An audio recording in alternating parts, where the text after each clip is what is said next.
Kata beliau, amblasnya bumi di belahan timur yang pertama, terjadi gempa besar. Sebagian ulama hadis mengatakan bagian Asia. Di mana Allahu a'lam.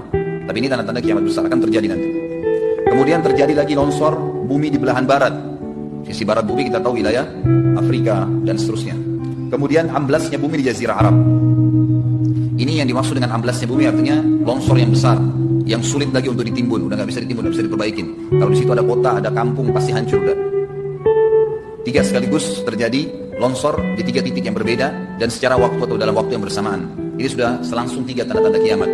Jadi pada saat terjadi di timur itu tanda-tanda kiamat besar 1, terjadi di barat tanda-tanda kiamat besar 2, terjadi di Jazirah Arab tanda-tanda kiamat besar 3. Kemudian di dalam hadis ini disebutkan secara beracak. Nanti sebentar setelah saya terjemahkan hadis ini saya akan sebutkan urutannya. Lalu kata Nabi SAW, kabut yang menutupi bumi ini. Kemudian ada Dajjal. Jadi kabut itu dihitung dalam hadis ini yang keempat. Dajjal yang kelima. Kemudian yang keenam binatang melata. Nanti akan saya jelaskan juga apa yang dimaksud dengan binatang melata. Yang ketujuh keluarnya Ya'juj Ma'juj. Ini juga akan kita jelaskan nanti. Kemudian yang kedelapan matahari terbit dari tempat terbenamnya. Yang kesembilan keluarnya api dari perut kota Aden yang menghalau manusia. Sulit manusia tidak bisa melalui Jazirah Arab. Kemudian yang ke-10 turunnya Isa putra Maryam. Turunnya Isa putra Maryam. Tentu saya katakan tadi hadis ini disebutkan dan disepakati oleh para ulama sifatnya teracak. Karena cukup banyak dalil-dalil yang lain yang mengurut kejadian ini. Urutan yang pertama dari 10 ini adalah keluarnya Dajjal. Ini urutan pertama. Dajjal, jemaah sekalian, adalah diambil dari kata-kata Dajjal yang berarti kekacauan. Ciri-ciri Dajjal disebutkan dalam banyak hadis yang sahih adalah mata kanannya yang paling pertama rusak seperti anggur kering. Kata Nabi SAW dalam hadis sahih, ketahuilah Dajjal buta mata kanannya dan Tuhan kalian tidak buta. Karena dia akan mengaku sebagai Tuhan. Kemudian dia orangnya memiliki kulit yang kehitam-hitaman serta memiliki dahi yang lebar. Setiap orang beriman bisa membaca di dahinya tertulis 3 huruf kafara. Semua orang yang ngerti tulisan Arab, tidak ngerti tulisan Arab akan bisa tahu dan baca itu kafara, kufur. Rambutnya keriting dan orangnya tinggi besar. Kata Nabi SAW, kalau kalian dengar Dajjal keluar di satu lokasi, maka menghindarlah. Walaupun kalian harus lari ke gunung, dia akan keluar membuat kerusakan selama 40 hari.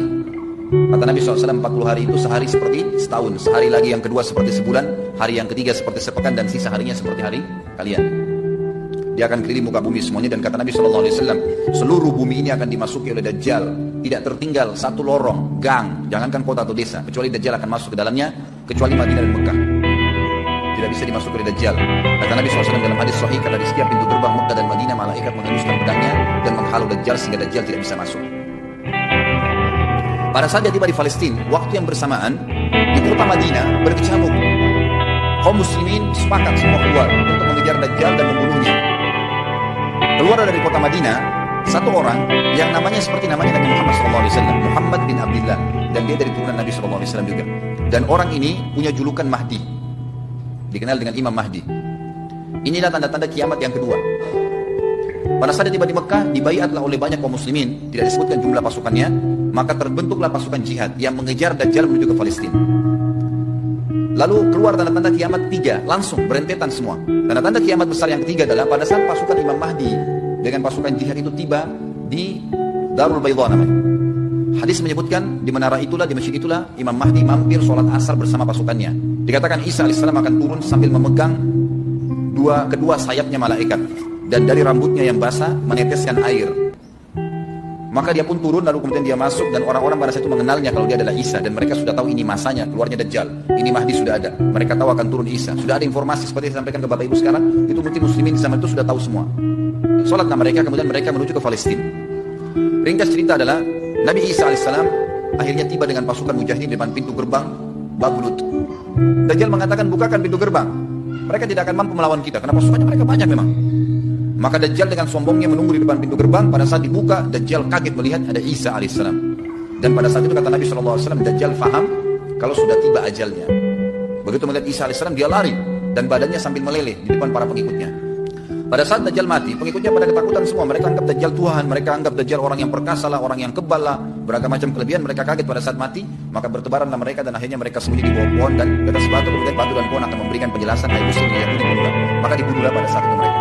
Lalu Nabi Isa AS memimpin di muka bumi Dan kata Nabi SAW, pada saat itu Islam, agama Islam yang dibawa Nabi SAW akan masuk ke semua rumah di muka bumi, tidak tersisa. Satu dunia ini semuanya Islam. Hadis sahih. Maka Nabi Isa AS memimpin pada saat itu, disebutkan dalam hadis 40 tahun dengan ketenangan menerapkan hukum Islam. Semuanya beriman kepada Allah Subhanahu wa taala dan menjadi muslim.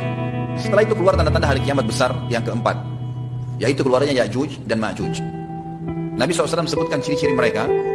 Mata mereka sobekannya kecil sehingga mata mereka kelihatan seperti sipit, tapi bola matanya besar. Mereka memiliki rambut yang keriting dan mereka memiliki poster yang umumnya seperti poster manusia. Ada hadis yang berbunyi mereka akan mendatangi sebuah sungai, kalau tidak salah namanya Sungai Tibria, airnya banyak mengalir. Kata Nabi SAW, mereka semua minum air sungai itu, dan yang terakhir dari mereka datang sudah tidak dapat air. Artinya air sungainya habis diminum. Bayangin berapa banyak jumlahnya. Pada saat itu Nabi SAW mengatakan, Allah berfirman kepada Isa, berkata, wahai Isa, aku akan mengeluarkan hamba-hambaku yang tidak ada seorang pun dari kalian bisa mengalahkannya, termasuk Isa AS, nggak bisa mengalahkan. Maka selamatkanlah dirimu bersama dengan pengikut-pengikutmu ke Gunung Tur namanya. Jadi memang Ya'juj ini ciri khasnya, kata Nabi SAW, mereka memakan apa saja. Jadi bukan seperti manusia normalnya. Mereka membunuh semua yang bukan seperti mereka. Sampai-sampai kata Nabi SAW, tidak ada yang bisa mengalahkan mereka dan jumlah mereka sangat banyak. Salah seorang di antara mereka tahu dia akan mati kalau sudah punya 1000 anak. Kata Nabi SAW dalam hadis Bukhari, kecelakaanlah bagi orang-orang yang ada di Jazirah Arab. Kemungkinan besar makna ini adalah tempat mereka dekat dengan Jazirah Arab. Kata Nabi SAW, kecelakaan bagi orang-orang di Jazirah Arab karena telah terbuka dari lubangnya Ya'juj Ma'juj sebesar ini. Boleh kasih isyarat dengan jari ibu jari sama jari tengahnya. Artinya mereka sudah bisa melihat keluar. Pada saat mereka keluar, maka mereka akan mulai membuat kerusakan. Kata Nabi SAW di dalam hadis sahih riwayat Imam Bukhari, bahwasanya Ya'juj Ma'juj akan membunuh siapapun yang mereka temui. Bahkan pada saat mereka sudah merasa menguasai bumi, mereka melepaskan anak-anak panah mereka ke langit.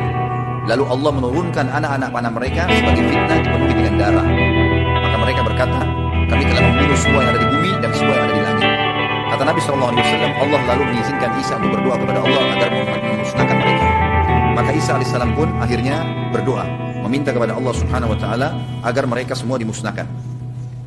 Maka pada saat itu pun Allah Subhanahu wa taala menurunkan kepada mereka hama. Sebagian hadis menyebutkan serangga kecil seperti cacing, banyak sekali yang menimpa tubuh mereka. Setiap orang satu, dan itu membuat mereka mati. Kemudian setelah itu Isa AS memimpin lagi di muka bumi sampai beliau meninggal. Setelah Isa AS meninggal, kembali lagi sebagian besar manusia berbuat kekufuran. Maka Allah Subhanahu wa taala keluarkan tanda-tanda kiamat besar yang ke-5. Yang kelima ini adalah keluarnya hewan atau binatang melata.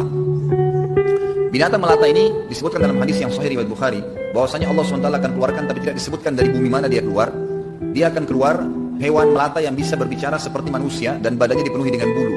Allahu a'lam bagaimana. Kemudian dia datangi orang-orang yang kufur tersebut dan menasihati dan mengingatkan mereka.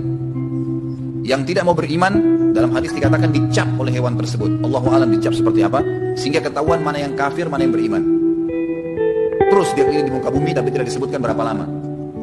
Lalu kemudian Allah lenyapkan si dabbah ini. Kemudian datang tanda-tanda kiamat yang ke-6. Tanda-tanda kiamat yang ke-6, 6, 7, 8. Itu berentetan semua. Longsor besar di timur, di barat, dan di Jazirah Arab. Ini tanda-tanda kiamat terjadi serentak. Sudah 8. Kemudian terjadi yang ke-9, keluarnya api dari negeri atau dari kota Aden. Kota Aden ini di Yaman ya.